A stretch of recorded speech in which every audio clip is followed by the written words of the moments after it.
सरज के तीरे अवधपुर नगरी हो एक राजक तिन नारी। सरज के तीरे अवधपुर नगरी हो एक राजक तिन नारी। सरज के तीरे अवधपुर नगरी हो एक राजक तिन नारी। सरज के तीरे अवधपुर नगरी हो एक राजक तिन नारी। तिन नारी का भैया मोरे एक राजक तिन नारी। तिन नारी वो दीदी जी हाँ एक राजक तिन नारी। तिन नारी वो दीदी जी हाँ एक राजक तिन नारी। तिन नारी का भैया जी हाँ एक राजक तिन नारी।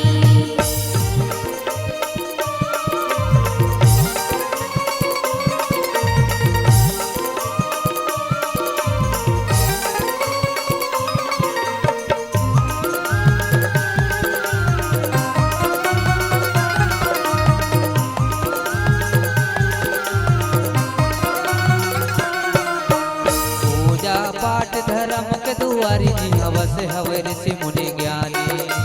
पूजा पाठ धर्म के द्वारी जिया बसे हवे ऋषि मुनि ज्ञानी। पूजा पाठ धर्म के दुआरी जी हवस हवे ऋषि मुनि ज्ञानी। पूजा पाठ धर्म के द्वारी जिया बसे हवे ऋषि मुनि ज्ञानी। मुनि ज्ञानी वो दीदी जी हवस हवे ऋषि मुनि ज्ञानी। मुनि ज्ञानी गमिया जिया बसे हवे ऋषि मुनि ज्ञानी। मुनि ज्ञानी वो दीदी जी हवस हवे ऋषि मुनि ज्ञानी। मुनि ज्ञानी गमिया जिया बसे हवे ऋषि मुनि ज्ञानी।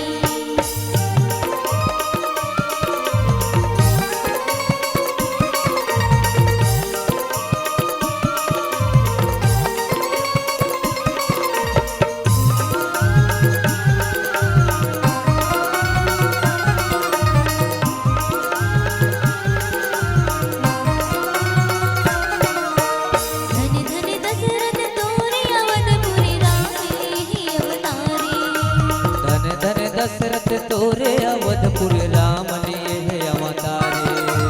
धन धन दशरथ तोरे अवधपुर राम ही अवतारे। धन धन दशरथ तोरे अवधपुर राम लिए है अवतारे। अवतार गमिया जिया राम ही अवतारे। अवतारी वो दीदी जी हाँ राम लिए है अवतारे। अवतार गमिया जिया राम ही अवतारे।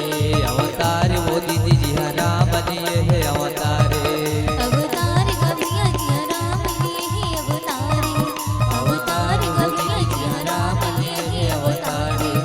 अवतार वो दीदी जी हाँ राम लिए है अवतारे। अवतार वो दीदी जी हाँ राम लिए है अवतारे।